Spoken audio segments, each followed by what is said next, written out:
Compartimos pantalla. Bueno, la clase de hoy es sobre Apocalipsis, ¿sí? Esto, recuerden que, sobre todo con temas como Apocalipsis, que hay muchas dudas. Obvio que no vamos a abarcar todas las dudas que surgen a partir del libro de Apocalipsis, pero por ahí si recuerdan algo o alguna duda o algo que quieran sumar, eh, que recuerden algo que hayan leído, que lo hayan visto esta semana. Hola Ceci, bienvenida. Eh, Listo, muchas gracias. recién terminamos de orar. ¿Llegaste para el amén? Perdón, Ah, mil perdones, buenas noches. Ay, tengo apagada la cámara. no hay Hola, buenas problema. noches. Estaba con mucha gente y no pude conectarme antes ser. Buenas noches para todos. No te hagas Bendiciones. ningún problema. Recién arrancamos con el título, así que estás Genial, bien. bárbaro. Bueno, les decía que Apocalipsis, recuerden, cuando esté ahora en la mitad de la clase, si tienen alguna duda o algo que aportar, interrúmpanme y opinen, porque la idea es que lo podamos hablar entre todos. Apocalipsis es uno de los libros menos predicados, salvo la parte de las epístolas, ¿no? La parte de las epístolas es la parte más entendible. Después lo demás a veces es medio difícil, no se predica mucho, pero sin embargo, a pesar de ser de los menos predicados, es de los más estudiados.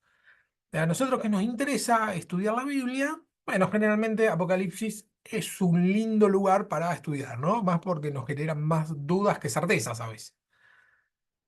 Bueno, el término Apocalipsis, si ustedes leen Apocalipsis, se van a dar cuenta que la palabra Apocalipsis no aparece.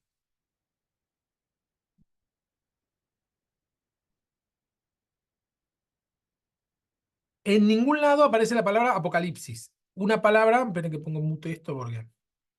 Una palabra, en realidad es capcioso lo que estoy diciendo porque sí aparece, pero nosotros no lo leemos, ¿sí? Porque Apocalipsis es una palabra griega que tiene un sentido positivo que significa revelación o descubrimiento.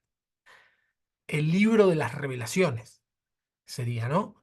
El término Apocalipsis es la palabra griega con que empieza el libro. ¿Sí? El libro empieza con una palabra griega que es revelación de Jesucristo, ¿no? Bueno, esa primera palabra es Apocalipsis. Eh, como los primeros manuscritos se fueron pasando en griego, bueno, se le puso el título. Vieron que a veces se suele hacer de poner, lo solemos hacer en las iglesias con las canciones, que las canciones tienen un título, pero nosotros generalmente le llamamos con el título de la primera palabra o la primera frase de la canción, aunque no sea el título, ¿no? Bueno, eso es muy común que la primera frase o la primera palabra de un libro termine siendo el nombre del libro. Habíamos visto en el Antiguo Testamento que los 5 primeros libros de la Biblia, Génesis, em, ay, qué mal que estoy.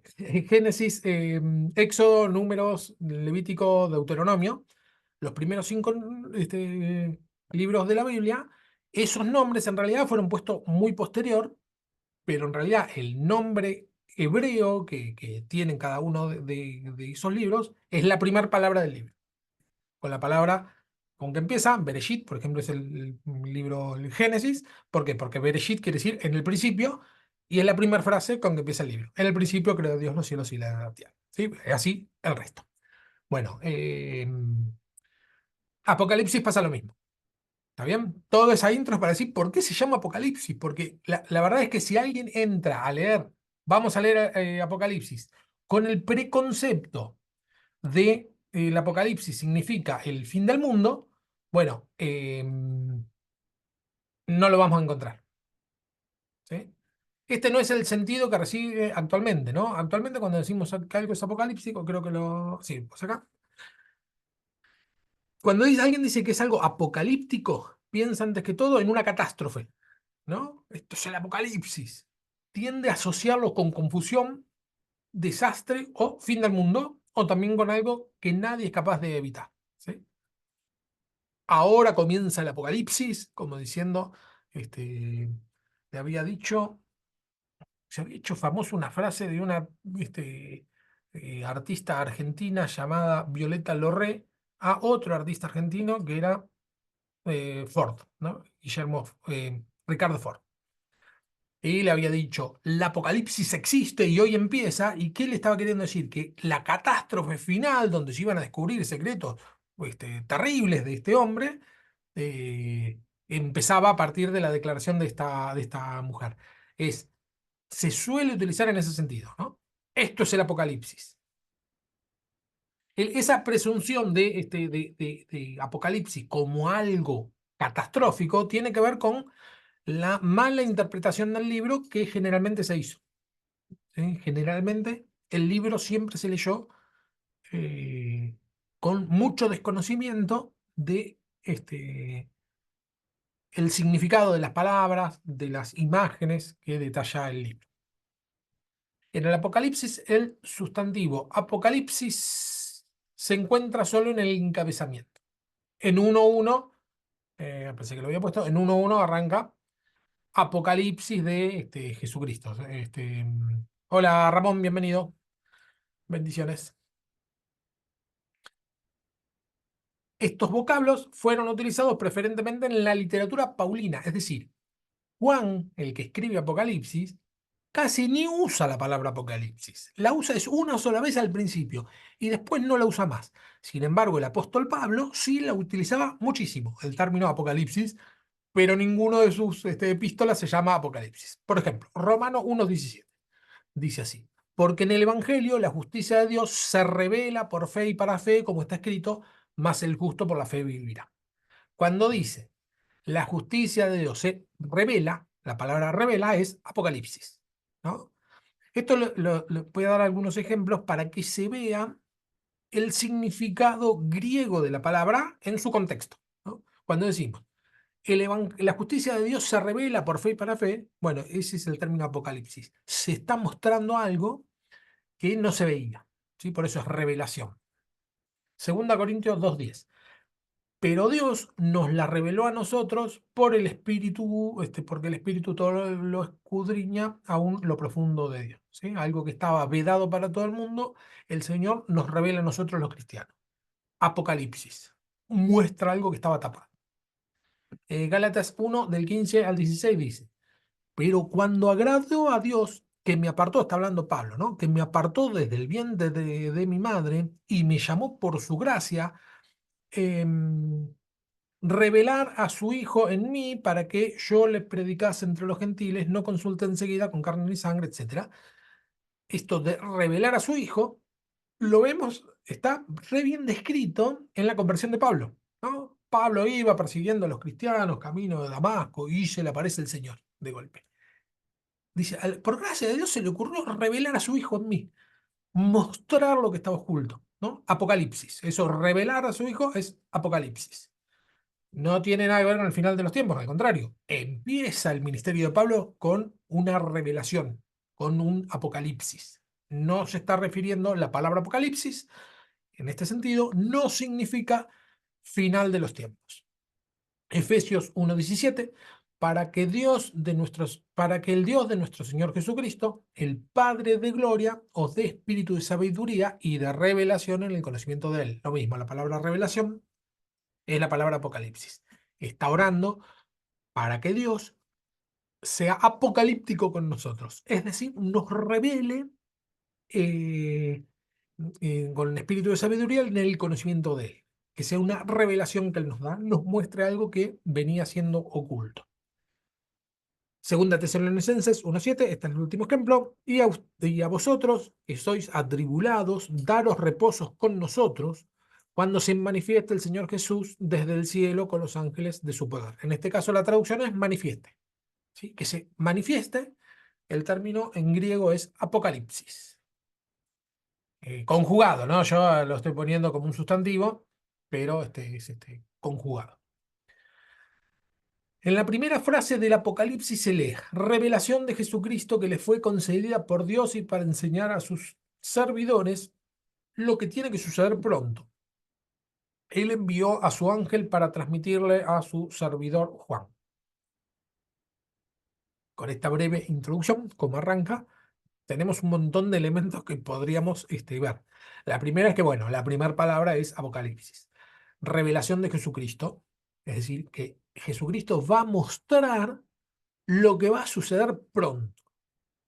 Tenemos un problema grandísimo con la palabra pronto nosotros. Nosotros los cristianos de todas las épocas, que digo, no nosotros de este grupo, ni siquiera los cristianos de esta época. Cuando los cristianos de aquella época, es decir, los que fueron, que convivieron con el Jesús físico, se les reveló que Jesús iba a venir pronto, supusieron que pronto es ya. ¿Sí? Y bueno, eso les trajo algunos problemas porque vieron que en el libro de Hechos dice que vendían todo lo que tenía y que ponían todas las cosas en común y que nadie decía decir suyo nada de lo que poseía. Bueno, ese avance de despojarse de cualquier bien tenía que ver con esta idea que Jesús venía pronto. Ahora, cuando Juan escribe esto, que dice que esto va a suceder pronto, Juan entendía que lo que iba a suceder iba a ser pronto, lo que iba a detallar a continuación. Eh, Ahora vamos a ver qué significa ese pronto, porque puede ser que haya descrito situaciones que vivió Juan en el Apocalipsis, o puede ser situaciones que van a suceder en el futuro, en el Apocalipsis, o pueden ser situaciones que ocurren siempre, ¿no? Un poco como, ¿se acuerdan cuando vimos Génesis? Que del 1 al 11 que habíamos visto que estaba en un tipo de lenguaje que mostraba la condición humana de forma permanente, no de una forma histórica, en el momento de la creación, sino que, porque no es esa la intención, sino que la intención es mostrar una condición permanente del ser humano. Bueno, también puede entenderse pronto como algo que sucede todo el tiempo. Bueno, y lo otro que podemos ver es que el que le escribe es un tal Juan. Ahora vamos a ver quién es ese Juan. Se trata de una revelación otorgada por Jesucristo, pero de la cual él mismo es el objeto. Esto es interesante. Jesús da la revelación. ¿Y qué es lo que revela? Revela a Jesús. ¿Sí? Porque el libro de Apocalipsis es todo el tiempo una batalla. Es algo malo que se levanta en contra de los hijos de Dios y algo poderoso que se levanta por parte de Dios y que lo vence.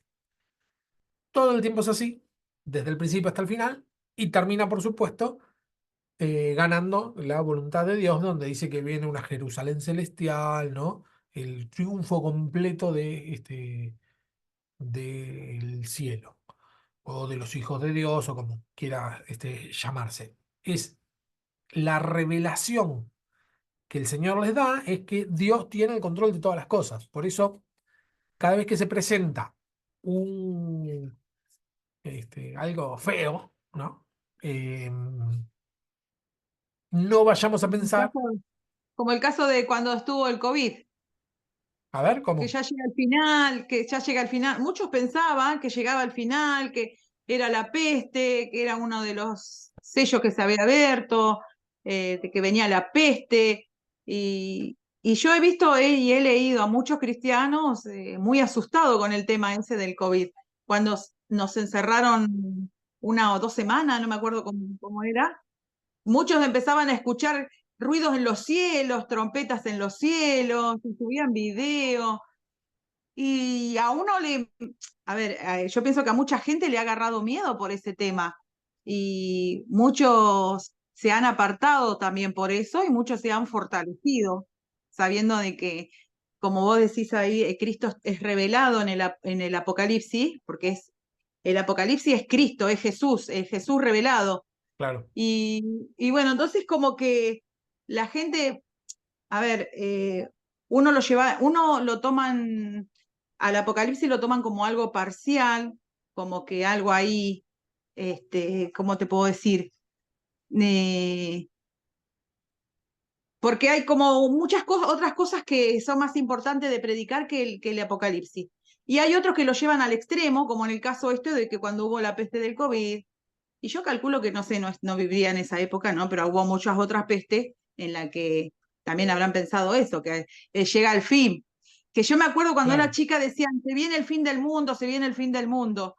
Yo recuerdo también cuando era chica, acá en el cielo habían aparecido tres nubes rojas Y decía mi abuela, se viene el fin del mundo, se viene el fin del mundo, hasta que mi mamá me decía, no, el fin del mundo es cuando uno se muere, ahí se termina el mundo.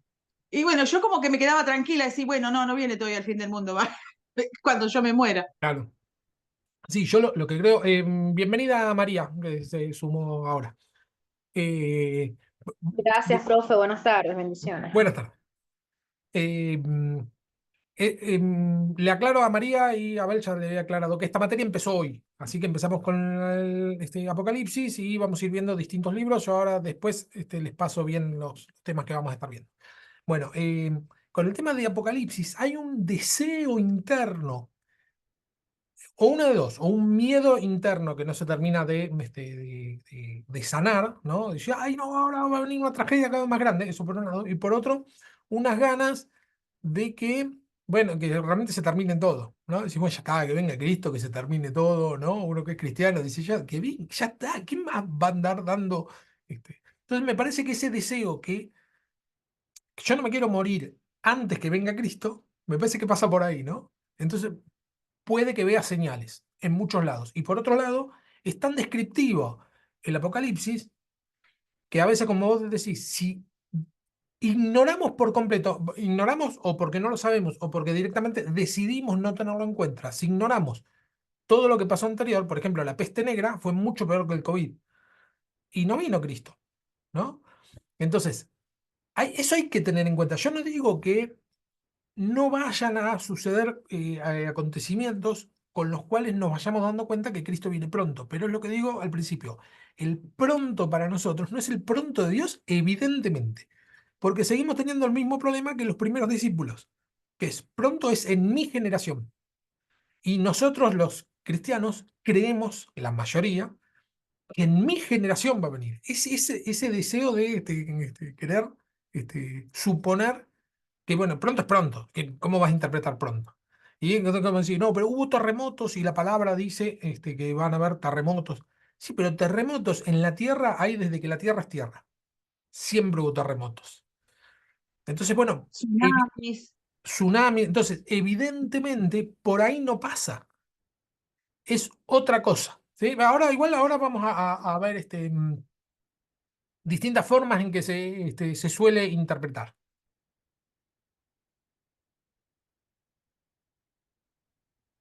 En efecto, esta obra no se referirá a otra cosa, es decir, el Apocalipsis, que a Jesucristo, y en este sentido no se diferencia esencialmente de los demás escritos del Nuevo Testamento. Todos los libros del Nuevo Testamento hacen referencia a Cristo. Todos los libros del Nuevo Testamento hacen referencia a la victoria de Cristo. El Apocalipsis es exactamente igual. Y además, todos los libros del Nuevo Testamento nos lleva a una esperanza. El Apocalipsis, si lo leemos mal, nos lleva a una desesperanza.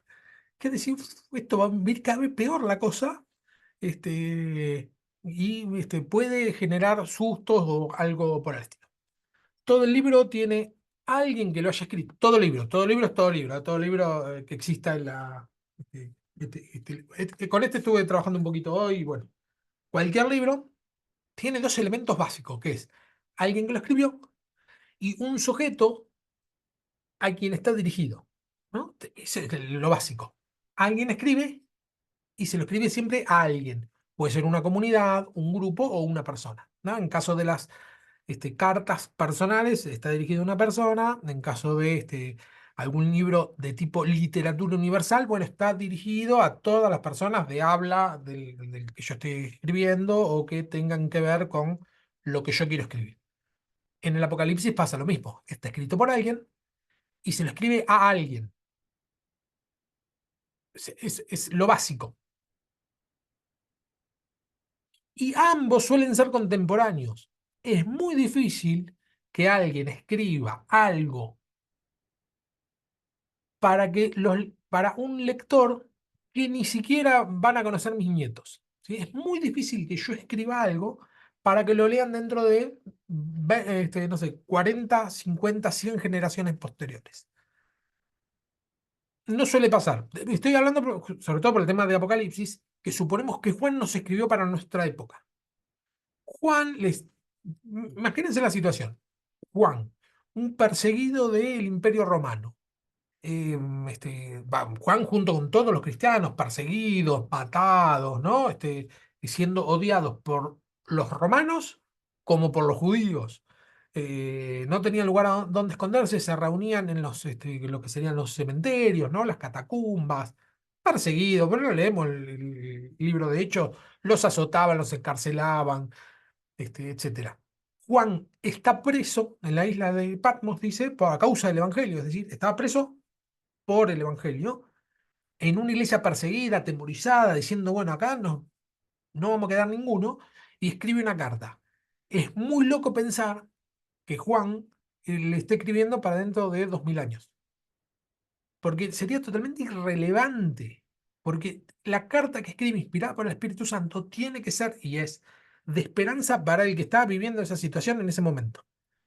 Que después tenga elementos espirituales, como todo el Nuevo Testamento, que resulta que lo que le estaba escribiendo a una comunidad, resulta que eso sirve para todas las comunidades.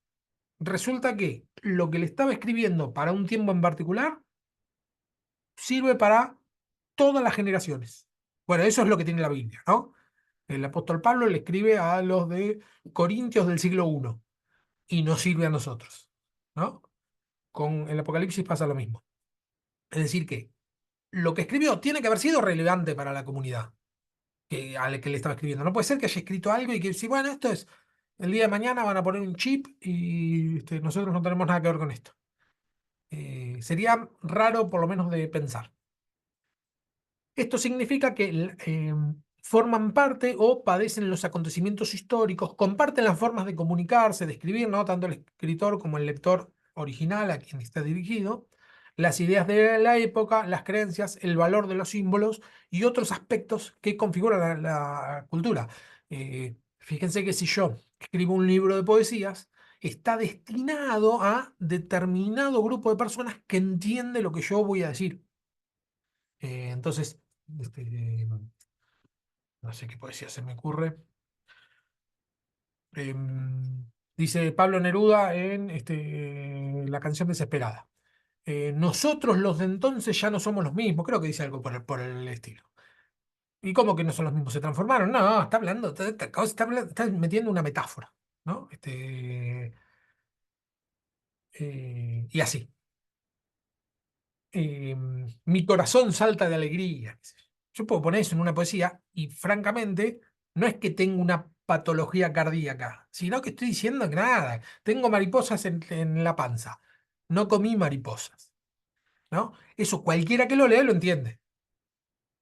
Pero vamos a suponer que la poesía deja de existir por completo, no sé, por X motivo, y dentro de 200 generaciones lo lee alguien y pretende encontrar algo de literalidad en lo que se está escribiendo, bueno, no va a entender nada de lo que el autor pretendía decir.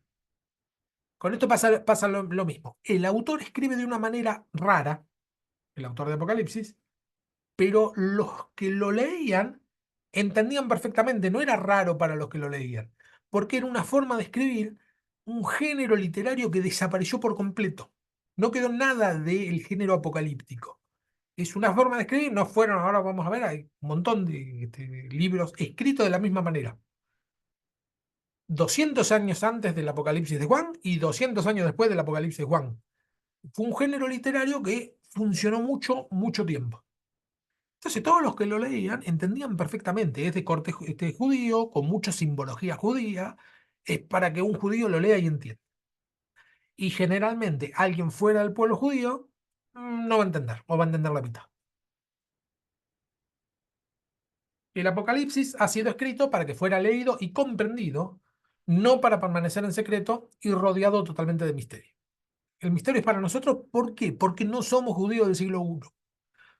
Es un género literario que en su idea básica es que no lo entiendan los que no son del pueblo.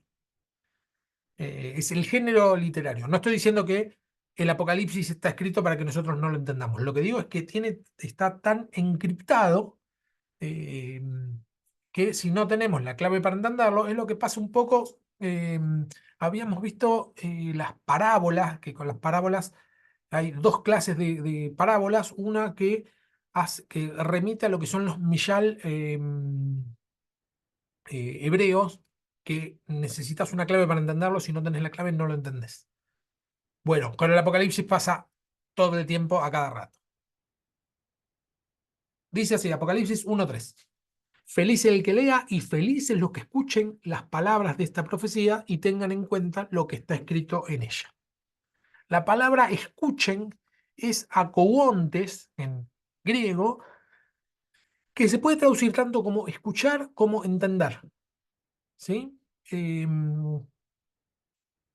un término no es que se puede traducir de las dos maneras, es que tiene los dos significados, ¿no? Por eso dice, feliz el que lea y escuche. No es que hay que leerlo y que alguien te lo lea además para escucharlo o grabarlo para escucharlo, sino que lo que significa es que yo lo lea y lo entienda. Hay una bienaventuranza, feliz, bueno, esta versión no me acuerdo cuál es, pero es el famoso bienaventurado, ¿no? Que en Reina Valera se traduce como bienaventurado. Bienaventurado el que lee y entiende. ¿Qué quiere decir? Que había personas que leían y entendían. Pero ¿por qué ahí está esta bienaventuranza? Porque también implica que hay personas que leían y que no entendían. ¿Sí? Es el mismo género literario que nos juega eso. Nosotros, en este caso, somos extranjeros para este pueblo. ¿Sí? Nosotros nos sentimos recontra judía, entre comillas, ¿no? Eso que estoy diciendo, pero es como que nosotros creemos que entendemos un montón de cosas, pero técnicamente hablando, no tenemos nada que ver culturalmente con el pueblo judío del siglo I. Somos diametralmente opuestos. Según esta bienaventuranza, existía un ámbito donde se leía y se comprendía el libro. La dificultad que se presenta a aquellos que no pertenecen al mismo ámbito y a la misma época. ¿Sí? Es decir, cualquiera que no pertenezca a este pueblo, bueno, va a tener serias dificultades para entender. Y nosotros no pertenecemos a ese pueblo, entonces nosotros tenemos dificultades para entender. Yo me recuerdo el pasaje de la mujer sirofenisa que viene a Dios a exigirle un milagro, no sé si se acuerdan, y que Jesús le dice, no está bien quitar la comida de los hijos y dársela a los perros, y la mujer sirofenisa le dice, pero hasta los perros comen la comida que se le cae de los hijos, y entonces Jesús le dice, bueno, grande es tu fe, qué sé yo, sea conforme a tu fe se ha hecho, una cosa por el estilo. El punto es, entiende el código esta mujer. Vengo a exigirle a Jesús y Jesús le dice, a mí no me puedes exigir nada porque Jesús vino, dice él, a los hijos perdidos de Israel. En primera instancia, después del pueblo judío, iba a ser para todas las naciones. Es decir, que estaba fuera del lugar. Y cuando la mujer se ubica en la palmera, es decir, se ubica en que, en realidad sí, ella es un perro. Un perro no tiene la connotación que nosotros tenemos de un perro como si alguien que es palísimo, sino que en Jerusalén, a las afueras de Jerusalén, estaba llena de perros. Entonces los perros se le llamaban a los que no pertenecían al pueblo, los que no estaban adentro. ¿Sí? En ese sentido es perro. Para nosotros perro es algo malo, pero para la metáfora esta, que se aplica a, no está bien sacar a los de adentro para darle a los de afuera. Sí, está bien, pero inclusive dice, los de afuera pueden recibir algo. Es decir, que la mujer se ubica y ahí recibe el milagro. Bueno, nosotros estamos en el pueblo, somos salvos, estamos por misericordia de Dios, somos del pueblo de Dios, pero somos ajenos al pueblo judío del siglo I. Entonces, si nosotros pretendemos entrar a este texto que está encriptado para los judíos del siglo I con mentalidad occidental del siglo XXI, no vamos a entrar. ¿Sí? Tenemos que entender que nosotros estamos afuera. Y entonces tenemos que lograr tomar algún elemento que tenían los que lo leían para poder entenderlo. ¿Sí? Pero siempre se entra con humildad, porque si yo pienso que me las sé todas, bueno, me va a costar. El Apocalipsis no es el único en este género, como dije recién. Existieron otras obras que se encuentran emparentadas con él, sea en la utilización de imágenes, colores, cifras, escenas, sea en algunos casos hasta ser por reconocidos con un título semejante. Apocalipsis de Abraham, hay uno que se llama. Este es el Apocalipsis de Juan. Esa es otra. Nosotros le llamamos el Apocalipsis. Es el Apocalipsis de Juan, porque Apocalipsis habían un montón. Apocalipsis de Abraham, Apocalipsis de Enoc, Apocalipsis de Moisés, Apocalipsis de Elías, Apocalipsis de Baruch, Apocalipsis de Adán y Eva, Apocalipsis de Sofonías, Apocalipsis de Pablo, Apocalipsis de Pedro, Apocalipsis de la Virgen María, Apocalipsis de Cedrac, Apocalipsis de Santiago, el hermano del Señor. La mayoría, por ejemplo, el de Pablo y el de Pedro, no fueron escritos por el apóstol Pablo y por el apóstol Pedro, sino que tienen seudónimos, ¿sí? Fueron escritos muy posteriores a Pablo y a Pedro, entonces por eso no se consideran que sean de estos autores. Les digo por si ustedes por hoy le dan ganas, ¿qué? Pablo escribió un Apocalipsis. En realidad no, pero tenían esos nombres. Apocalipsis de Santiago y Apocalipsis de Pedro, que eran gnósticos. Era el gnosticismo, era esa corriente filosófica que Juan combatía tanto, ¿sí? O por lo menos un gnosticismo incipiente. En la primera epístola de Juan veíamos un poco de eso. Bueno, tenemos todo esto con títulos de Apocalipsis, y además, si leyéramos alguno, vamos a ver que se parecen muchísimo, no solo por las imágenes, sino por la forma de relatar. Todos los textos de corte apocalíptico tienen en común varias cosas, y una es que todos los autores son llevados a un lugar celestial, les muestran cosas que es difícil entender, son guiados por un ángel, ¿no? En este caso, en el Apocalipsis de Juan, es guiado por Jesús, pero siempre es guiado por alguien. eh, bueno, muchas veces hay libritos que se comen en casi todos los Apocalipsis. Tienen muchos elementos en común, ¿sí? Bueno, con respecto a interpretación, ¿cómo interpretamos el Apocalipsis? Vamos a ver 4 formas de interpretar el Apocalipsis, ¿sí? 4 maneras. Leemos el Apocalipsis y hay distintas claves para entenderlo, y estas son las 4 principales que se suelen utilizar. La primera es la interpretación preterista. Viene del término pretérito, ¿no? Del pasado. Plantea que el mensaje del libro debe buscarse en relación con los eventos desarrollados en el contexto del siglo I. Es decir, bueno, veamos qué le pasaba a esta gente, y en base a qué le pasaba a esta gente, vamos a entender qué es lo que quiso decir Juan. En su entorno político, social, cultural, religioso, ¿no? Bueno, un poco dijimos, ¿no? Iglesia perseguida, una situación muy complicada. El conocimiento de esos entornos resultan imprescindibles para comprender el texto. ¿Cuál sería el riesgo? Esta pregunta es para que me respondan, ¿eh? ¿Cuál sería el riesgo que se corre con esta postura? De las 4 posturas vamos a ver que algunas tienen algún problema, ¿sí? ¿Cuál les parece que sería el riesgo que se corre con esta postura?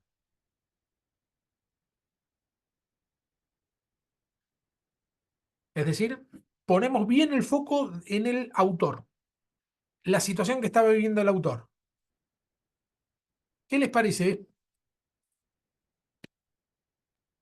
esta? Profe, Sí, cuando dice acerca de que el preterista solo se enfocaba o pretendía enfocar de que todo el libro de Revelación era para las personas del siglo I, es cierto, ¿no? Es lo que dice el preterista. sí, Ok, bueno, allí lo que difiere es que eh, el Señor nos entregó un libro pensando en la iglesia, en el futuro de la iglesia.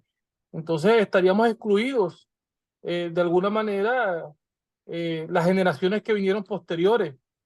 No tendríamos ningún tipo de identificación con, con el mensaje de revelación. Para nosotros solamente entonces sería para ellos. Entonces claro. ahí dónde quedaríamos nosotros, la iglesia a futuro, en este caso. Bien, buen aporte. ¿Alguien más?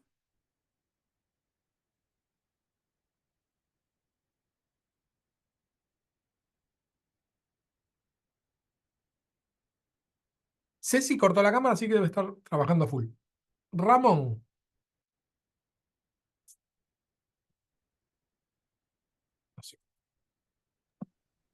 Fer, ¿me repetís la pregunta? El punto de vista para entender el Apocalipsis, poniendo el foco en el contexto social que tenía Juan cuando lo escribe, ¿no? Y la iglesia a la que es escrita. Si ponemos el foco ahí, bueno, lo bueno es que podemos entender qué era lo que quería decir Juan, ¿no? Porque si entendemos cuál era la situación, podemos entender qué es lo que quiso decir. No solo qué dijo, sino qué quiso decir.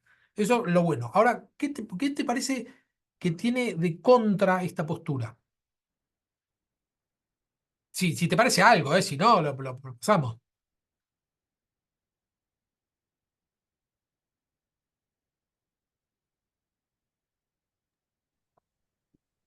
No, la verdad, sinceramente, no tengo palabras, digamos, como para decir algo. ¿Listo? No hay ningún problema. Nada más. Nano se tapa la boca directamente, así que ni piensa decir nada. Profe, yo Sí, pienso que María. si estaría basado solamente para las personas de esa época, entonces no tendría sentido que aún estuviese en el canon bíblico, puesto de que ahí nosotros, la iglesia, lo entendemos para más bien cosas que van a venir a futuro, como la venida del Señor y muchas otras cosas. Es lo que yo entiendo. O Claro. sea, si Sí, ya son para cosas que pasaron, no tendría sentido que estuviese todavía en el canon bíblico, puesto de que ya pasaron. ¿Qué sentido tiene si no hay algo más para nosotros que se pueda interpretar de ahí que esté todavía el libro en la Biblia? claro, excelente. Sí, sí, más un poco por la línea que venía diciendo Gustavo. Y un poco más o menos creo que con la línea que puse yo. Otra cosa no se me ocurre, pero por eso yo les dejo el espacio, porque por ahí hay algo que a mí se me había ocurrido, que es más o menos lo mismo. El poner el énfasis en el siglo I, se corre el peligro de divorciar su sentido original del mensaje del libro que pueda tener para el lector actual. ¿Sí? No solo para nosotros, sino para cualquiera, desde que se escribió, es decir, desde que pasó la primera generación a la actualidad, alguien lo leyó en el siglo VI y no tendría ningún sentido para esa persona. Que un poco también es el riesgo si pensamos que solamente está hablando de acontecimientos futuros que van a pasar. Bueno, sería un libro que no le sirvió para nada a la primera generación ni a ninguna del medio, ¿no? Pero bueno, si ponemos solamente el foco en el pasado, el riesgo es que carezca de sentido para nosotros. Bueno, el otro es modelo historicista, ¿no? Se lo llama así. El libro propone una visión periorizada de la historia y se ofrece al lector como guía para la comprensión de diferentes etapas vividas por la Iglesia a lo largo de la historia.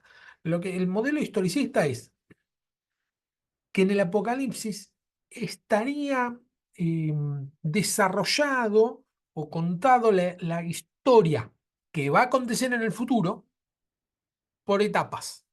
¿Sí? Entonces se encuentra dentro del libro de Apocalipsis la etapa 1, por ejemplo, una de las formas es con las iglesias, ¿no? La iglesia de Éfeso, bueno, es de tal etapa, tal etapa. La iglesia de tal es de tal etapa, tal etapa. Y va contando la historia que se va desarrollando a nivel mundial en ese libro. Ese es el modelo historicista, ¿no? Hay distintas etapas en la historia mundial y esas etapas las podríamos encontrar en el Apocalipsis. Hubo un tal Beato de Liebana que este fue el primero que nos dejó algún tipo de este modelo, ¿no? Vio en el Apocalipsis una división que tenía una contrapartida con el devenir de la historia, ¿no? Lo que estamos diciendo. Es decir, bueno, encontré algunos hitos dentro del Apocalipsis que puedo comparar con hitos históricos. Lo dividió en 6 periodos y anticipó la segunda venida de Cristo en el año 800. ¿Por qué? O sea, le erró. ¿Por qué en el año 800? Bueno, porque este beato vivió en el año 800, ¿no? 1790 y pico, una cosa así. Es decir, que el problema de este modelo lo vemos ya desde el primero que lo propuso, porque después hubieron varias propuestas, ¿sí? Y que el problema es la visión acotada que solemos tener. Este hombre veía toda la historia, entre comillas, toda la historia desde Cristo hasta la actualidad del año 800, y vio todas las etapas divididas, ¿no? Un poco lo que decíamos al principio con Andrea. Es decir, vi todas las señales, por lo tanto Cristo viene ahora. Bueno, ese es el problema que tenemos todos los cristianos de todas las épocas, que es pensar que ahora va a venir Cristo. Entonces, bueno, nada, hubieron otros que lo propusieron, yo acá menciono dos nada más. En el siglo XII, ¿no? 4 siglos después, un tal Joaquín de Fiore proponía una interpretación del Apocalipsis en que dividía el libro en 8 partes. Cada una de ellas respondía a una etapa de la historia de la Iglesia y anticipaba el final de los tiempos en el siglo XII. Joaquín de Fiore le pasó a lo mismo que el Beato de Liapna, que es pensar, o sea, entender la historia desde una visión muy agotada de la historia. Y bueno, una variante de esto proviene de ciertos sectores estadounidenses dispensacionalistas, en la que plantea que el mensaje a las 7 iglesias sería una síntesis de la historia de la iglesia correspondiente a la etapa de Éfeso con la etapa posapostólica, mientras que la etapa de la Odisea sería la etapa de la iglesia actual. Arranca en Éfeso. Bueno, esos son los, ¿cómo se dice? Los apóstoles, ¿no? La iglesia incipiente, Éfeso. Entonces, bueno, van a pasar todas las iglesias, todas las etapas, y nosotros estamos en la Odisea. Es muy probable que termine pasando, es muy probable, capaz que no, capaz que tengan razón y que no lo sabemos, que Cristo venga ahora porque ya estamos en la última etapa. Pero viendo los antecedentes, que no fueron los primeros que propusieron esto, y viendo los antecedentes que cada uno que lo propone supone que en la actualidad son los últimos tiempos, y erraron todos, bueno, podemos suponer en base a esto que tal vez los dispensacionalistas estadounidenses de la actualidad, o estadounidense cualquiera, porque el dispensacionalismo es una corriente que hay en la actualidad en casi todas partes del mundo, ¿no?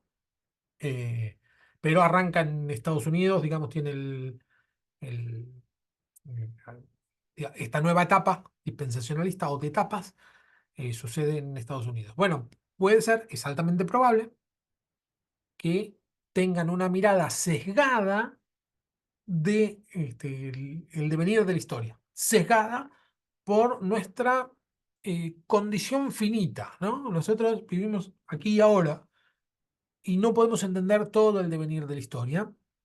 Sí lo podemos entender desde atrás hasta la actualidad, pero no sabemos cuánto más hay por delante. En esta línea también se encuentra la frase sube aquí de 4.1. Cuando termina en el libro de Apocalipsis, termina todas las epístolas a las iglesias, el 4.1, que es el versículo inmediato posterior, dice, sube aquí, le dice el ángel que te voy a mostrar otras cosas. Bueno, ese sube aquí es una interpretación al rapto. Por lo tanto, ya estamos en los últimos tiempos y ya viene el rapto, ¿no? Esta es la posición. Bueno, ¿qué problemas trae esta línea interpretativa? Esto también para preguntarles a todos. ¿Qué les parece? ¿Qué problema puede llegar a traer esta forma de interpretar la Biblia?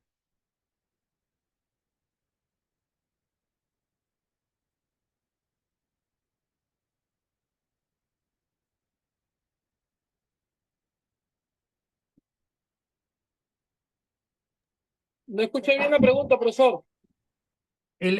Con respecto a la postura historicista, que es encontrar hitos o puntos en común que describen la historia en el Apocalipsis, que se pueden comparar con hitos históricos del devenir de la historia del mundial. Bueno, esa forma de entender el Apocalipsis, ¿qué contra puede llegar a tener? ¿Qué les parece esa forma de interpretar el Apocalipsis?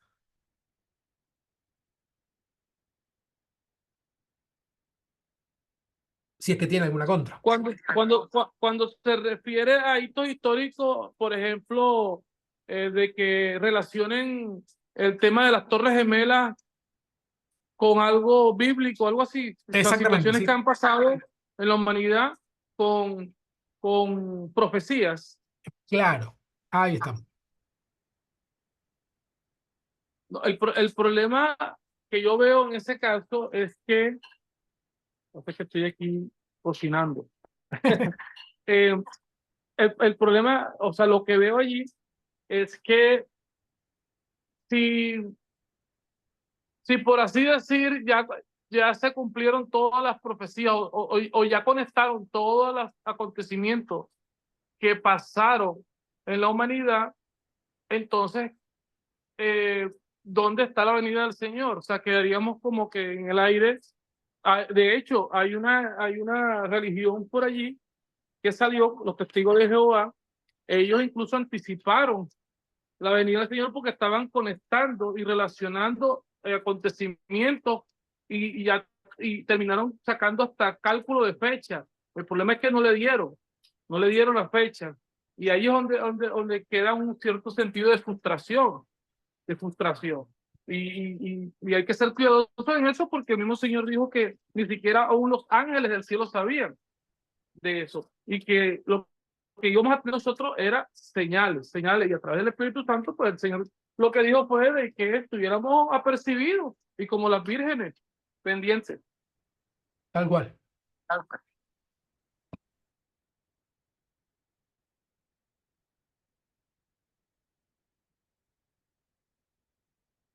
¿Seguimos? ¿Alguien más? También puede ser Sí. cuando decían que la vacuna del COVID era el chip que decían que son la marcación, la marca de la bestia, que Claro. decían. Eso también puede ser. También. Sí, con la marca de la bestia, tal cual, ¿eh?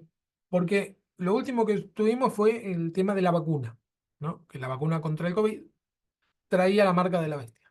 Pero anterior a eso estaba el tema del código de barras, que el código de barras traía la marca de la bestia. Y anterior a eso había otra cosa, y anterior a eso, y vamos a ver, ahora un poco vamos a ver el tema del 666, de qué se trata, pero siempre se le atribuyó a algo, decía, ah, es ahora, es esto. Y pasa, y eso pasa, y Pero es como lo La mismo que sube- confundían, decían que el Papa era la bestia, Mahoma, Lutero, Lutero, sí, también estaba mirando un poco también que como algún también dictador posterior, ahora Maduro, claro, Hitler, son el anticristo, claro, eh, y también hay, también está tomado como el fin de los tiempos, como el apocalipsis, la guerra mundial, la reforma, la contrarreforma, la revolución francesa, la primera guerra mundial, se lo ha tomado como si fuera que ya venía el apocalipsis, el Armagedón. claro, tal cual, y no pasó. No pasó nada de eso y todo el mundo estaba ahí esperando. Con el tema de la SUBE también, cuando salió la SUBE, como que todo el mundo tenía que tener esa tarjeta, si no, no podías viajar. Claro, la Eh, sube, cuento a Abel y a María, que están en Colombia y Estados Unidos, respectivamente, al revés, o sea, Abel en Estados Unidos y María en Colombia. La sube es una tarjeta de crédito que sirve solamente para el colectivo, para el bus, ¿no? Para viajar. para viajar. Sí, sí, te controlaban, pero como no pudieron, no sé, yo lo que interpreto, como no pudieron ponerle el documento a todos y registrar, no sé, porque la gente lo compraba en el kiosco, la perdía y bueno, es como que no se pudo para mí, es mi pensar, ¿no? Pero después está el tema eh, de la lectura del iris también. Es como que todo lo asociamos a algo raro, como Claro. que Acá está en todo Argentina, yo no sé si les comento, no sé si en otra parte del mundo, acá en Argentina, últimamente, digamos, en el último, este año, se En puso España estuvo, pero en España lo prohibieron. personas que escaneaban el iris y pagaban algo que servía para comprarse un almuerzo, no mucho más que eso, no. Cambiaban por monedas de Bitcoin. Por Bitcoin. Pero habían encontrado la forma de los Bitcoin hacerlos dinero enseguida y todo el mundo se empezó a escanear el iris y entonces, más allá de que creo que es un peligro a la seguridad tremenda escanearte el ojo, más allá de eso, sí, hay muchas personas que dicen, ah, acá está la marca de la bestia. Y francamente, o sea, a lo que vienen diciendo, yo creo que lo que ocurrió en la Segunda Guerra Mundial, no hubo otro hito histórico más diabólico a nivel mundial que Hitler y todos los países en guerra. Y uno dice, bueno, ya se terminó todo. Y sin embargo, no. ¿No? Vemos algo terriblemente catastrófico a nivel mundial y siguió. Quería Fer, agregar con el tema este del escaneo vos decís, es algo inseguro, pero también en los celulares es algo inseguro, porque tenés que escanearte para que te reconozca Ah, lo sí. facial, te reconozca la huella, o sea, Sí, sí, además estamos escaneados que estamos, por digamos, todos si vamos a lados. hacer, tal cual, si vamos a hacer Sí. eh, Ahora pusieron tenemos una cámara y un micrófono permanentemente al lado nuestro todo el tiempo. ahora pusieron este IA que es para conocerte más como persona. Claro, sí, sí. Porque vieron que por Facebook ya no te pueden conocer mucho porque muchos resguardan la familia, por el tema de los secuestros, todas las tratas, todo lo que hay ahora. Resguardan ¿cómo es que se llama esto? La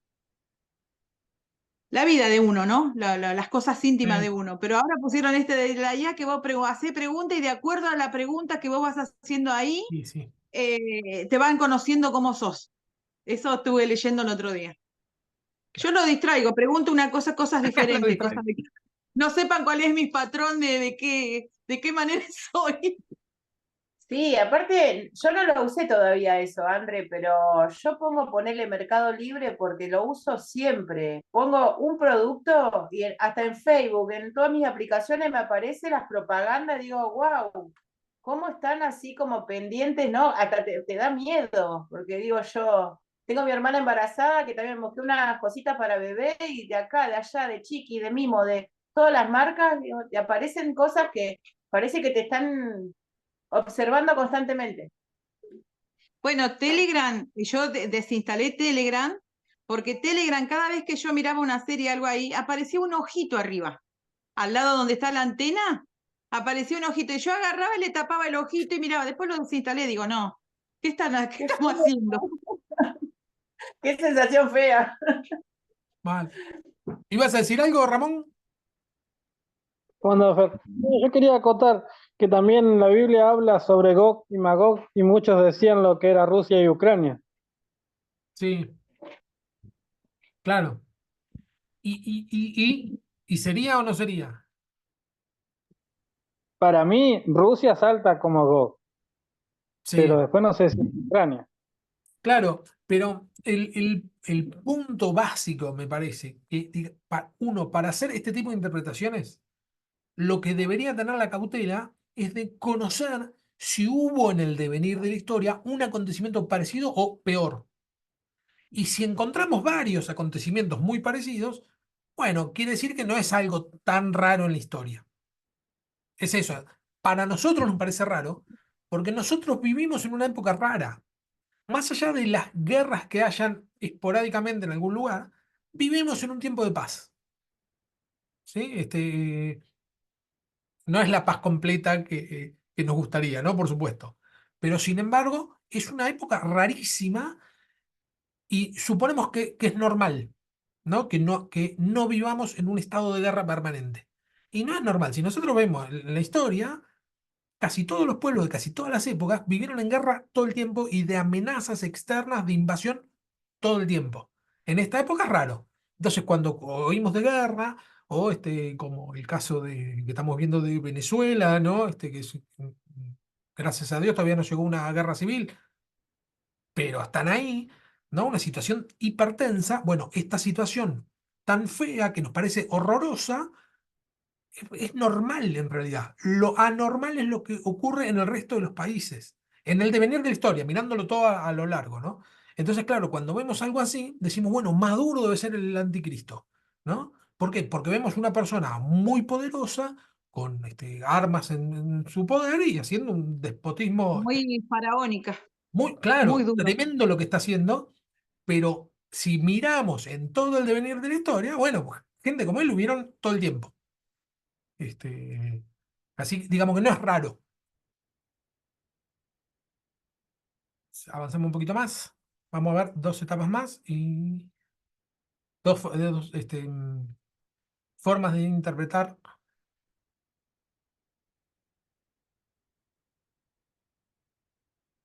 Bueno, está de más aclarar que la subjetividad extrema, todo lo que decía un poco acá Ramón, es ser subjetivo, es decir, subjetivo es desde mi punto de vista. Si nos vamos a un extremo, desde mi punto de vista, termino encontrando en el Apocalipsis lo que yo quiero encontrar, ¿no? Los caprichos interpretativos que esta línea exige. Bueno, capricho entre comillas, ¿no? Porque tal vez uno lo hace o encuentra casos puntuales que no hay que quitar dentro del texto de Apocalipsis. Hay una fuente inagotable de profecías. Hay muchísimas profecías. ¿Sí? Yo no digo que las profecías no se vayan a cumplir, pero yo lo que digo es que tenemos que tener cuidado con pretender que un acontecimiento puntual venga a cumplir perfectamente una de las profecías. Puede cumplirla en parte. Además, dependiendo de la confesión religiosa, se llegó a ver en la figura de la bestia al Papa, al Vaticano, a Lutero o a la Reforma Protestante, ¿no? Y así, bueno, obvio, a todos los villanos de la historia, como Hitler, Mussolini, etcétera, hasta personas que tal vez no estaban al nivel de Hitler, vamos a suponer, mucho se planteó encontrando formas de darle al 666 a George Bush padre, habían encontrado, que era el presidente de Estados Unidos, habían encontrado que él era la bestia. Bueno, sí, el que estaba en contra de Estados Unidos tal vez veía en él algo muy malo, pero si ni Hitler vino a cumplir el 666. Bueno, la otra es la interpretación futurista. En este caso estamos ante una línea de interpretación que vincula todos los acontecimientos del libro con el futuro ligado al fin de los tiempos. Me parece que es la que más solemos utilizar, ¿no? Es todo lo que se narra en el libro de Apocalipsis, creer que todo lo que se narra en el libro de Apocalipsis solamente está ligado a acontecimientos futuros, a lo que se llama la escatología, ¿no? La escatología significa el final de los tiempos. Está detallando el final de los tiempos. Bueno, una lectura puramente escatológica. Bueno, ¿cuál sería el problema de pensar que solamente está relatando acontecimientos futuros? ¿Qué les parece? Si tienen algo que decir, si no, avanzamos.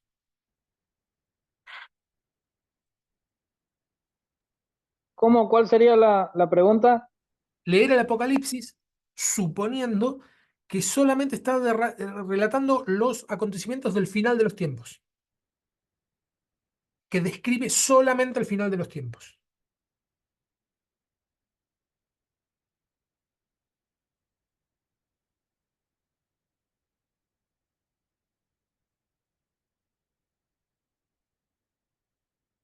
Creo que yo puse algo. Bueno, es esto, ¿no? Bueno, igual más o menos lo que venimos diciendo. Que desvincula el sentido del libro de su contexto original. El problema de pensar que solamente va a detallar los momentos futuros, no podemos desvincularlos de una iglesia perseguida, Juan encarcelado, escribe como puede una carta, escribe a la iglesia perseguida, a la iglesia que estaba siendo masacrada, le escribe una carta y en la carta dice, bueno, esto va a pasar dentro de 5.000 años. ¿Para qué me escribís? O sea, si yo me pongo en la posición de un miembro de la iglesia que necesito un consuelo, pero no me venga el consuelo que después que me maten, que me masacren a mí, dentro de 20 generaciones, Cristo va a reinar. Necesito que esto sea relevante para mí, ¿no? Digo, para mí que estoy siendo perseguido, que estoy siendo vulnerado. Bueno, no podemos desentendernos del contexto original tampoco, ¿no? El libro de Apocalipsis no tendría ningún sentido directo para sus primeros destinatarios. Juan le escribe a personas que no les va a interesar lo que se está escribiendo. Priva el libro de cualquier relevancia para aquellos a quienes se dirige. Es totalmente irrelevante para la iglesia perseguida de aquella época. Y esta es la última, habíamos visto otra vez, la interpretación idealista. Propone que el libro de Apocalipsis no se debe buscar referencias a situaciones concretas de la historia, ni del siglo I, ni de la actualidad.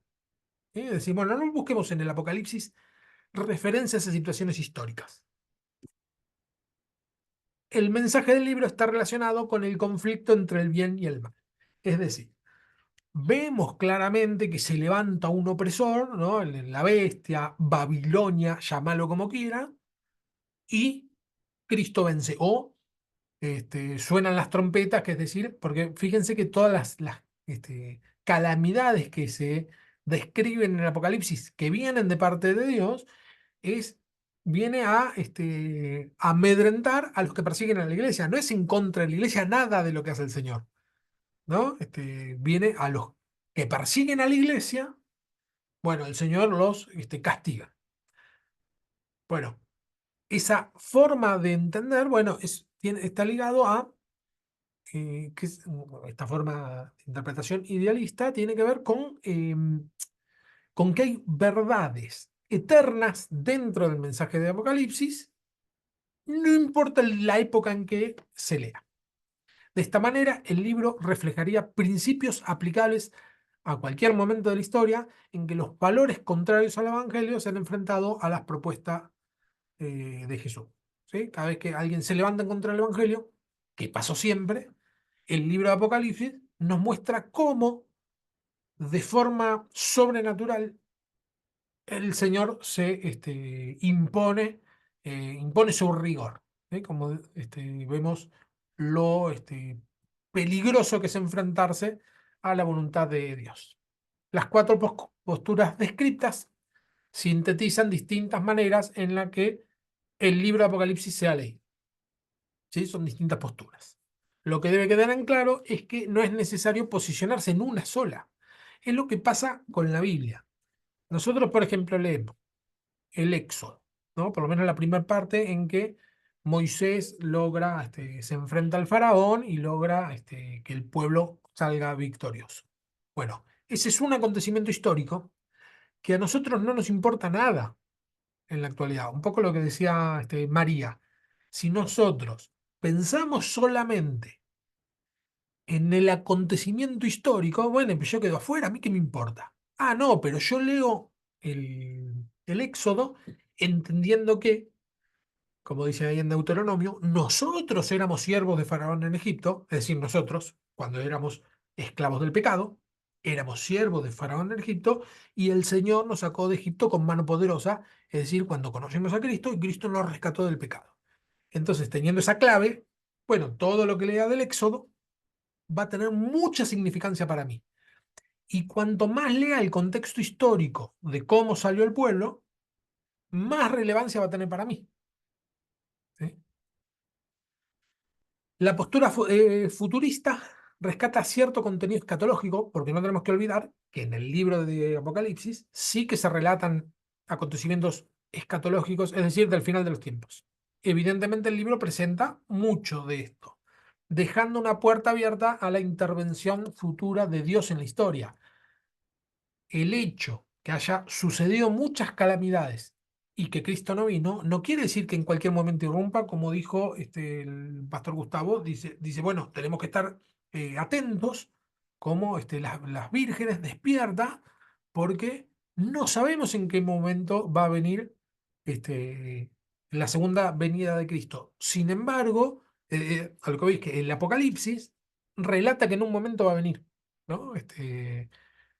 Y bueno, y nosotros los cristianos creemos que esa intervención de Dios en la historia, así como sucedió en el siglo I, una intervención directa de Dios en Jesús, va a volver a tener lugar en el devenir de la historia, una intervención directa de Dios. No, porque ahora lo que tenemos es una intervención, podríamos decir, indirecta, que es que Él actúa por medio de su iglesia, ¿no? Por medio del Espíritu Santo. Pero sabemos que va a venir una intervención mucho más contundente en la segunda venida de Cristo. La postura preterista, eso con respecto a, ahora hacemos un pequeño resumen. La postura preterista, es decir, vemos en el momento histórico en que se escribe, hace énfasis en la necesidad de hacer exégesis a partir del libro sin desvincularlo del contexto vital que le dio origen. Es decir, nosotros hacemos exégesis. La exégesis es tratar de ir allá y en aquel lugar, ¿no? Y después la hermenéutica es, bueno, aquello, traerlo aquí y ahora. Bueno, la exégesis es eso, es decir, bueno, es un enfoque preterista. ¿Qué quiso decir? ¿Qué entendieron los primeros que lo leyeron? ¿A quién estaba dirigida? ¿Cuál es el contexto histórico? Todo eso sí que lo estudiamos, pero no nos vamos a quedar ahí. La postura idealista permite aplicar cierto pasaje del libro a distintos momentos de la historia en que los seguidores de Jesús se han visto en la necesidad de presentar resistencia frente a distintos tipos de opresión. Puede ser opresión física, puede ser opresión psicológica o opresión social, ¿no? Donde a uno le hacen burla por ser cristiano, bueno, por poner un ejemplo, ¿no? Se burlan de uno, lo desacreditan a uno por ser cristiano. Bueno, eso es un tipo de opresión muy distinta a la opresión física, ¿no? Porque yo supongo que el cristiano que moría en el circo con los leones, que creo que eso nunca llegó a ocurrir, bueno, tal cual así, pero o un cristiano del siglo I, no Jesús, pero un cristiano del siglo I que fue crucificado, que hubieron muchísimos, eh, lo ve a uno quejarse porque se burlan de mí porque soy cristiano y va a decir, bueno, pero vos estás en Disney. ¿Qué problema tenés que se burlen de vos? A mí me están colgando, ¿no? Hay distintas formas de opresión. Sin embargo, la opresión subjetiva de cada uno la vive como un tormento según el tiempo en que estamos viviendo. Como dije recién, nosotros estamos viviendo en un tiempo rarísimo donde vivimos en paz. Y bueno, entonces la opresión que sentimos nos parece grave, ¿no? El que se siente de alguna manera oprimida. Y en el libro de Apocalipsis vemos cómo los opresores son derribados. Y por último, debería descartarse la postura historicista, que es la de menos rigor exegético. Esto lo digo yo. Esta frase que estoy diciendo es mi opinión personal. Que el encontrar hitos, como dijimos, la postura historicista, que tiene que ver con encontrar, dividir el Apocalipsis en etapas, ¿no? Lo que se llaman dispensacionalistas. Bueno, esto sucedió en esta dispensación, esto en esta, en esta, en esta, por lo tanto, ahora estamos en este momento de la historia. Bueno, esa manera, desde mi punto de vista, de leer el Apocalipsis es hacerle decir al texto algo que el texto no está diciendo. De ninguna manera. No solo no lo está diciendo, sino que no fue la intención de Juan al escribirlo, ni tampoco la interpretación de los primeros lectores. Sino que es más bien una interpretación que tiene que ver con uno querer ser partícipe de la historia. Este es mi punto de vista, esto lo digo yo, esto no está en el texto que les había mandado a Gustavo y a María, no les mandé, les voy a mandar ahora el link con los textos para que se puedan descargar, que puedan ir leyendo, pero bueno, esto no está, tiene que ver con algo que estoy escribiendo yo y es una opinión personal.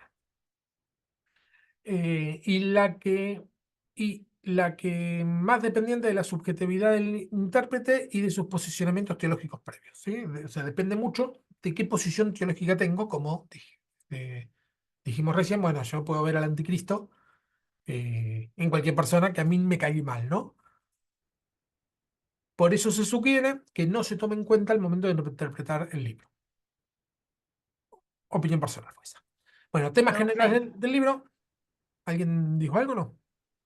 yo, Sí, María. profe, yo pienso que cuando usted da la pregunta de que si el Apocalipsis es un libro solamente para futuro, yo pienso que nosotros no podemos leer el libro de Apocalipsis en nuestro tiempo porque entendemos que está el tiempo de nosotros y está el tiempo de Dios.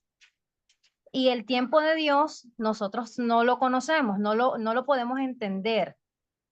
Entonces sí es importante, yo pienso que las personas leamos el Apocalipsis porque ese tiempo de Dios no sabemos si sea mañana. ¿Qué es el futuro para Dios? ¿Qué es el pasado o el presente para Dios? Esos son tiempos de nosotros. Entonces, yo pienso que no es un libro que esté eh, escrito como para cosas que van a venir a futuro, porque es que el tiempo solo lo conoce Dios, como dice la palabra. Él va a venir y eso nadie lo sabe.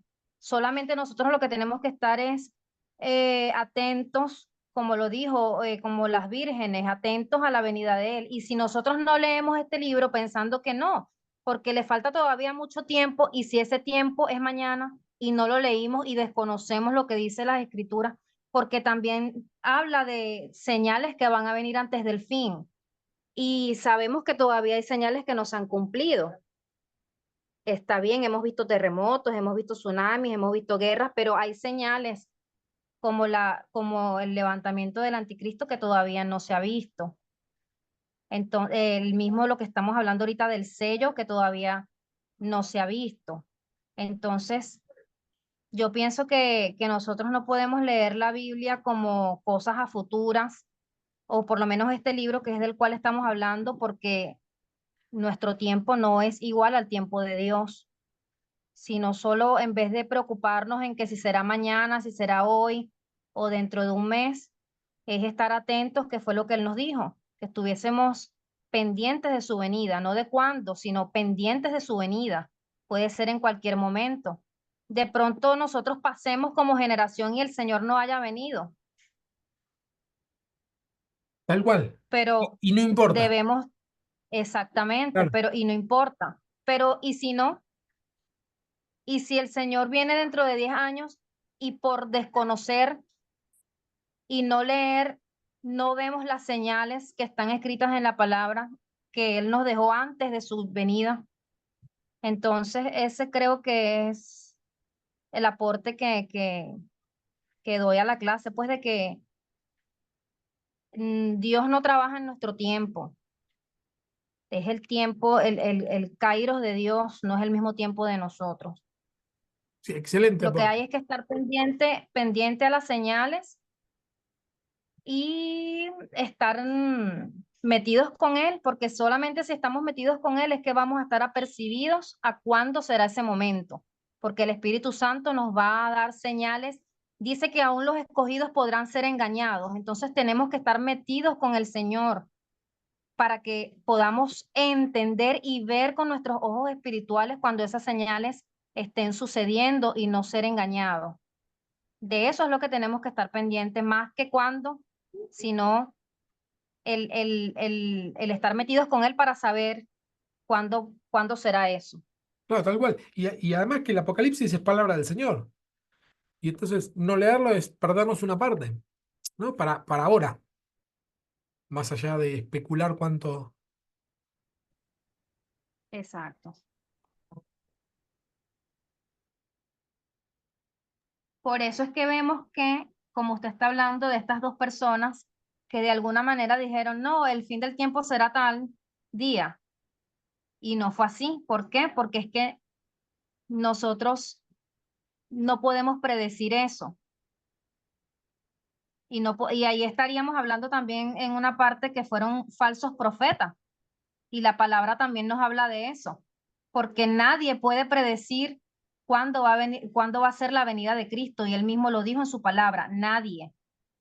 Entonces, nadie que diga, el Señor va a venir dentro de 10 años, dentro de 100 años, Claro, uno puede prestar su oído, porque la misma palabra nos enseña sobre eso. tal cual. Y cuando decimos que estamos en los últimos tiempos, está bien si entendemos qué decimos cuando decimos estamos en los últimos tiempos. Porque es así, los últimos tiempos no quiere decir que el año que viene se termina. Los últimos tiempos empezaron cuando se derramó el Espíritu Santo en la iglesia, ¿no? Cuando Cristo fue ascendido en gloria. Ahí comenzaron los últimos tiempos. Y hasta ahora viene durando 2000 y pico de años y puede durar 2000 y pico de años más. Recién mencionaste algo interesante que es el kairos de Dios. Hay dos palabras griegas que se traducen como tiempo, una es kairos y otra es cronos. El cronos es el tiempo del año 2024, agosto, ¿no? Ese es el cronos, ¿no? De ahí viene el término cronología, cronómetro, etcétera. El cronos es cómo podemos medir el tiempo. No tiene nada que ver con el kairos. El kairos es el momento, ¿no? No importa en qué fecha, es el momento. Se puede traducir así. Y es el kairos de eso es que nos habla el Señor. Cada vez que se habla de la venida del Señor, tiene que ver con el momento oportuno. Pero bueno, eso es para otra clase. Fer, Sí, Ramón.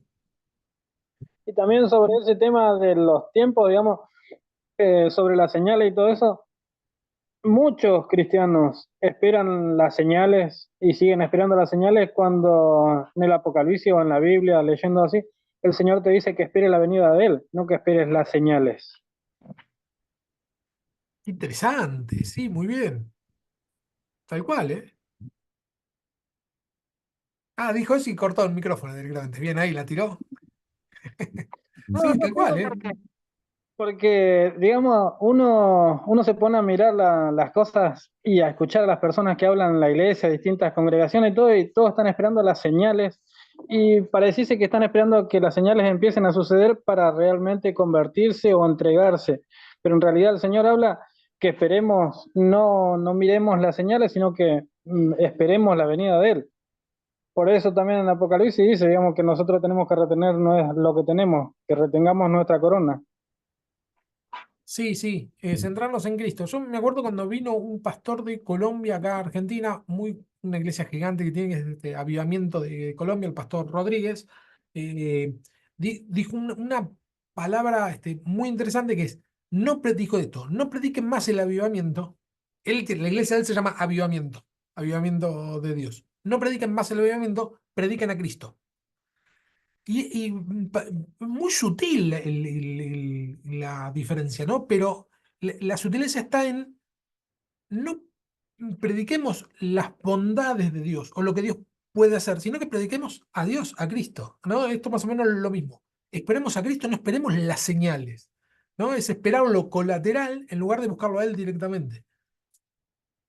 Sí, algo así. Bueno, lo mismo pasa, digamos, nosotros lo sabemos de memoria y muchos chicos también. El Salmo 23, que dice Jehová es. Y vos todas la palabrita es y no dice era ni va a ser, sino es. Nunca deja de ser. Sí.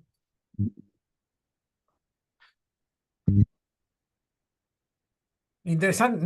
Te dije sí para no meterme ahí, porque es tal cual lo que dijiste, ¿eh? Pero hay mucha tela para cortar, sobre todo por los verbos Sí, en hebreo. Es lo que vos decís, es todo el tiempo, pasado, presente y futuro. De hecho, algunos lo claro, leen así. El Señor es mi pastor, nada me faltará, ni nada me falta, ni nada me faltó, ¿no? Los claro, porque verbos digamos, en hebreo tienen eso, que es por lo menos esta conjugación que tienen. es mucha tela. Sí. Nos metemos en cada temita. Bueno, hoy vemos un par de cositas más y cortamos. Ya queda nada. Ya se nos fue la hora, pero quería ver esto. Con respecto al autor, se llama Juan. 1.1, revelación de Juan, revelación de Jesucristo que Dios le dio para manifestar a su siervo las cosas que deben suceder pronto. Y la declaró enviándola por medio de su ángel a su siervo Juan. ¿No? El que le escribe es Juan. Apocalipsis 1.4. Juan, a las 7 iglesias que están en Asia, ¿no? Cuando se escribe una epístola, vamos a ver un poco en las próximas clases con respecto a las epístolas, la primera palabra que se pone es el autor que escribe, se arranca firmando. Por lo tanto, en 1.4 pareciera que ahí arranca la carta, ¿no? Que lo anterior es una esquela y que la carta, si es que es una carta, arranca ahí Juan a las 7 iglesias que están en Asia, ¿no? Dice autor y destinatario. 1.9. Yo, Juan, vuestro hermano y copartícipe vuestro en la tribulación y en el reino y en la paciencia de Jesucristo, estaba en la isla llamada Patmos por causa de la palabra de Dios y del testimonio de Jesucristo. Apocalipsis 22.8, ya para el final. Yo, Juan, soy el que oyó y vio estas cosas y después que las hube oído y visto, me postré para adorar a los pies del ángel que me mostraba estas cosas. Bien. Juan. Podría ser hay dos formas de interpretar Juan. Digo esto y me retiro. Podría ser un seudónimo, Juan, y se explica por qué. Yo no estoy de acuerdo, pero no está mal la idea. El Apocalipsis es una obra panfletaria que pretende engañar a la policía imperial, de modo que todos los datos aportados son, por eso mismo, falsos. Lo que se supone. Acá puse algo más. El autor no se llama Juan, no se escribió Patmos, etc. Hipótesis interesante y absolutamente indemostrable.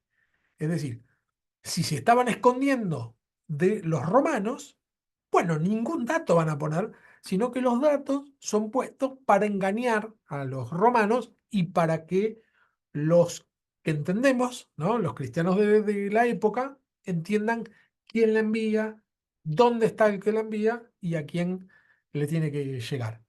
Por lo tanto, esta postura, hay muchos que postulan esto, si hoy estuviera Charlie, me diría de todo, porque me diría, no, si dice Juan es Juan, cosa que estoy de acuerdo, pero es una teoría. Y la otra es que es Juan, ¿no? Que es el verdadero nombre. Ahora, ¿qué Juan? Porque Juan es un nombre tan común como en la actualidad. Si alguien me dice, dio clases un profesor, ¿qué profesor? Juan. ¿Qué Juan? Hay 10.000 Juan, ¿no? Vi en la tele a un periodista que me gustó mucho. ¿Quién? Juan. ¿Quién es Juan? ¿No? Bueno, Juan en la época de Jesús, en el siglo I, era tan común como en la actualidad. Así que puede ser Juan, el apóstol Juan, el hijo de Zebedeo, el autor del Evangelio y de las cartas, que en el caso que el autor del Evangelio y las cartas no sean el apóstol Juan. O Juan el anciano, que Juan el anciano es el que escribe las epístolas, el presbítero, ¿no? Presbítero, palabra griega que se puede traducir como anciano. En el caso que el anciano no sea el apóstol Juan y ni tampoco sea el autor del Evangelio. Estas son todas suposiciones. Yo lo menciono porque suelen estar en todos los comentarios esta cuestión, ¿sí? Son suposiciones a mi criterio irrelevantes. O que sea otro Juan, ninguno de estos. O que dice Juan y ya está. No dice mucho más que eso. Pero tenemos este dato muy primitivo que dice de San Justino, alrededor del 150, es decir, 50 años después, o un poco más, 60 años después, que se escribió el Apocalipsis.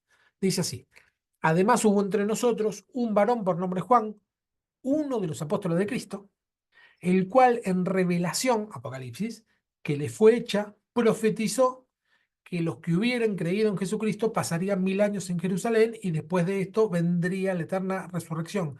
Evidentemente está hablando del Apocalipsis y lo está ligando directamente al apóstol Juan, al que estuvo con Cristo. Este fragmento de San Justino, San Justino es uno de los padres de la iglesia, lo escribió unos 60 años después que se escribió el Apocalipsis, que parece mucho, pero no es tanto. Tampoco es tan cortito. 60 años está ahí, ¿no? Pero bueno, es un testimonio bastante antiguo de quién sería este Juan, ¿no? Por eso nosotros, a partir de estos datos, nosotros lo consideramos que sí, que es el discípulo. Lo que pasa es que dentro de la Biblia no hay nada que ligue un Juan con el otro, ¿no? Tenemos que ir afuera de la Biblia para encontrar estas conexiones. Y el último sería Juan, lo escribió Orígenes. Es otro de los padres de la iglesia, pero muy posterior, ¿no? Ya es el siglo III. Juan dejó un solo evangelio, escribió también el Apocalipsis, tras recibir el mandato de callar y de no escribir las voces de los 7 truenos. Es decir, que en este caso Orígenes liga el evangelio de Juan con el Apocalipsis. Así que ahí ya tendríamos unidos el discípulo, el evangelio y el Apocalipsis. Bueno, Juan, el único problema interno es que Juan no se presenta como apóstol, sino que se presenta como hermano y compañero en la tribulación, dentro de Apocalipsis. ¿Sí? Él mismo no se presenta como apóstol y se presenta como profeta. Los apóstoles, va a decir en el Apocalipsis, los apóstoles son los 12 cimientos de la Jerusalén celestial, que está ahí en 21:14. Por lo tanto, pareciera que se está corriendo de un lado. Puede que esto sea un elemento para pensar que no es el mismo Juan, o puede que sea una licencia poética. Recordemos que cada vez que leemos el Apocalipsis está lleno de símbolos y de cosas, por lo tanto, cada vez que dice algo puede que esté queriendo decir otra cosa. Esto no lo vamos a poder abarcar en esta clase, obvio ya se terminó. No la vamos a seguir la semana que viene porque yo dije que capaz que hagamos 2 clases de lo mismo, pero ya quedaron 2 o 3 detalles que no es mucho más que eso. Eh, eh, pero el año que viene vamos a dar una materia que sea solamente Apocalipsis, donde vamos a poder profundizar bastante de esto. Bueno, lo ubican entre el año 81 y 96, con Domiciano, un emperador romano, entre el 81 y el 96. Y otros lo ubican en tiempo de Claudio o de Nerón, que es un poco antes. Nerón estuvo antes que Domiciano y Claudio estuvo antes que Nerón. Lo último que iba a decir, esto lo paso.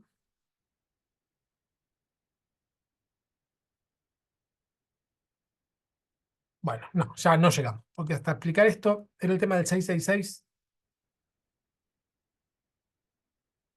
Sí, lo digo ya que lo tengo acá. El número 666, Apocalipsis 13, dice así: el que tenga inteligencia calcule la cifra de la bestia porque es una cifra humana, 666. Dice. Que en realidad, perdón, lo acabo de leer mal. Dice 666, porque nosotros lo sintetizamos en 666, pero en griego no habría forma de leerlo como 666 porque es 666. Bueno, esto significa que la cifra esconde un nombre humano.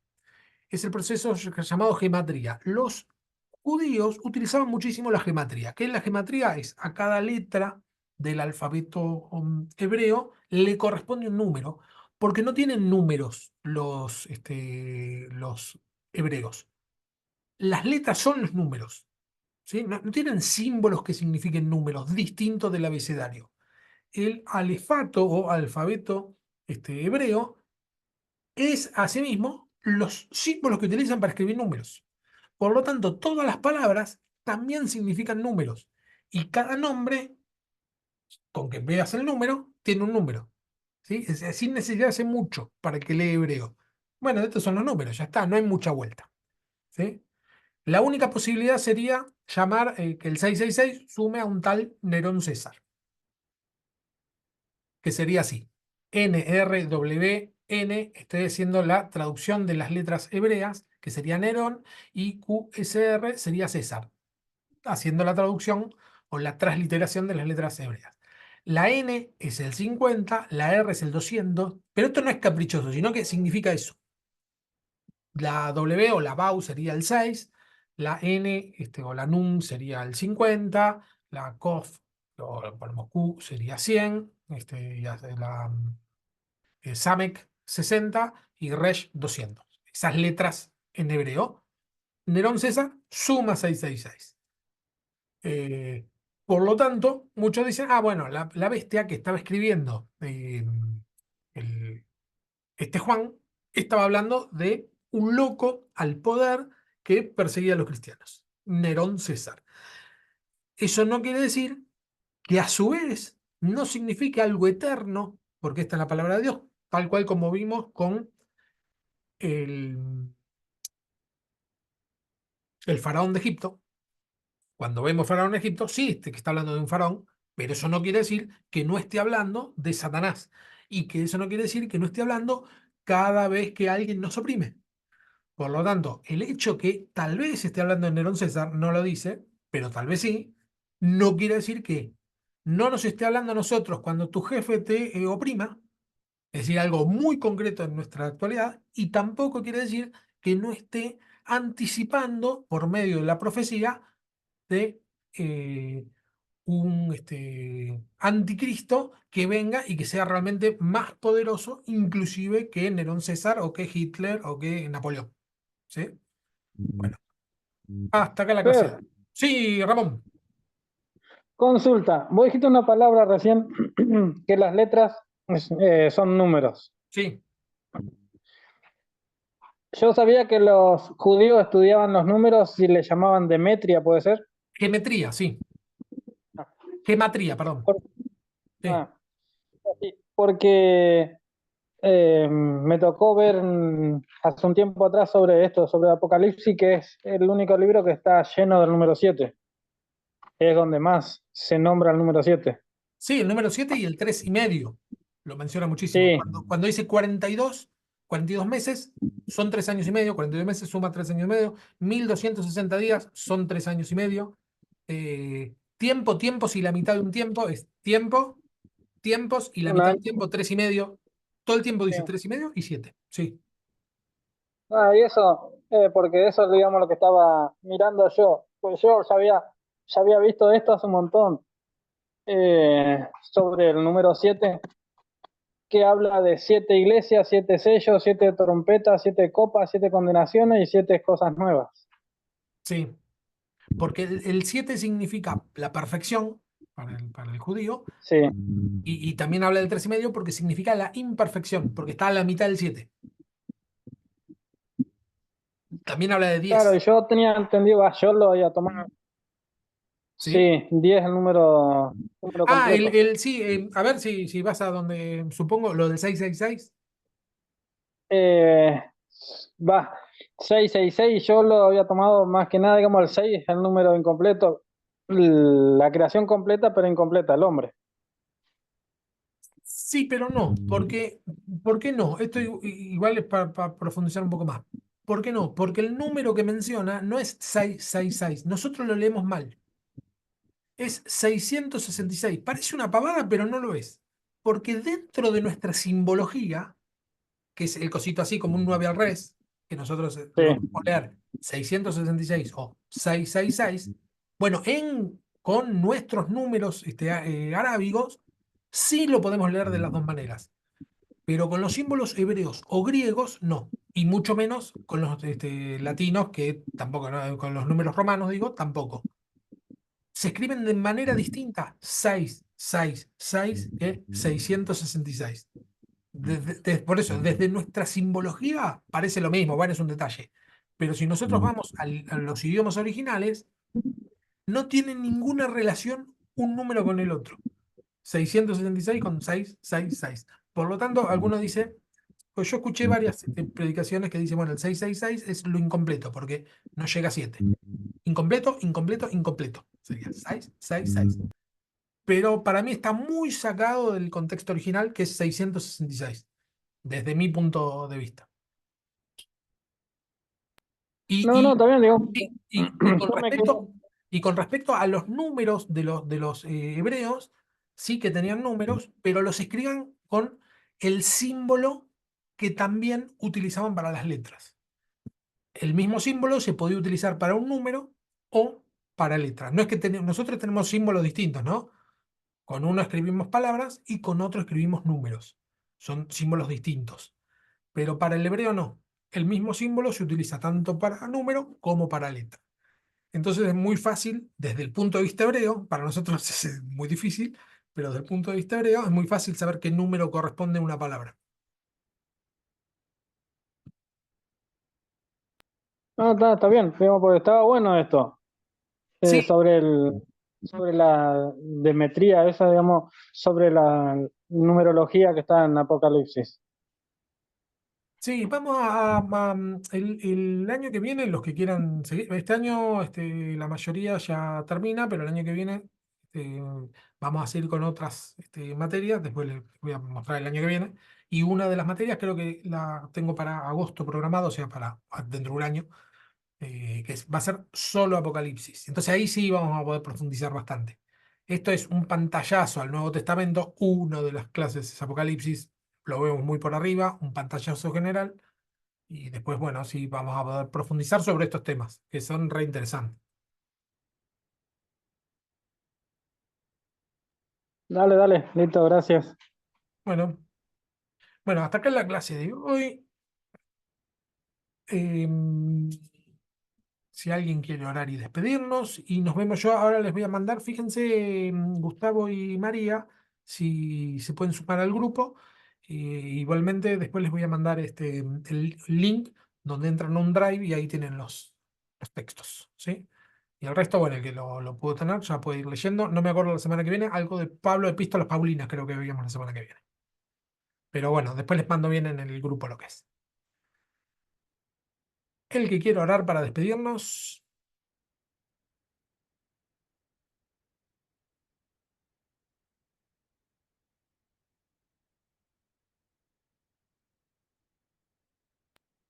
Yo, Fer. Dale. Listo. Bueno, en el nombre de Jesús, Señor, te damos gracias por este tiempo que compartimos. Gracias, Señor, por la sabiduría que tú derramas, Señor, sobre la vida de Fernando, Señor, para que él pueda adiestrarnos a nosotros también, Señor, en tu palabra. Te damos gracias, Señor, por la unidad entre hermanos. Gracias, Señor, porque tú te mueves en cada uno de nosotros, en nuestros hogares, en nuestras vidas, Señor. Y gracias por esta palabra que tú nos diste esta noche. En el nombre de Jesús, Señor, te pedimos que bendigas a cada uno de los que estamos aquí, de reunidos y los que no pudieron conectarse, Señor, y que tú nos encuentres fieles. En el nombre de Jesús, amén. Amén. Gloria a Dios. Bueno, Amén. nos vemos el Amén, martes. Nos Adiós. vemos. Chao, bendiciones. Bendiciones. Chao.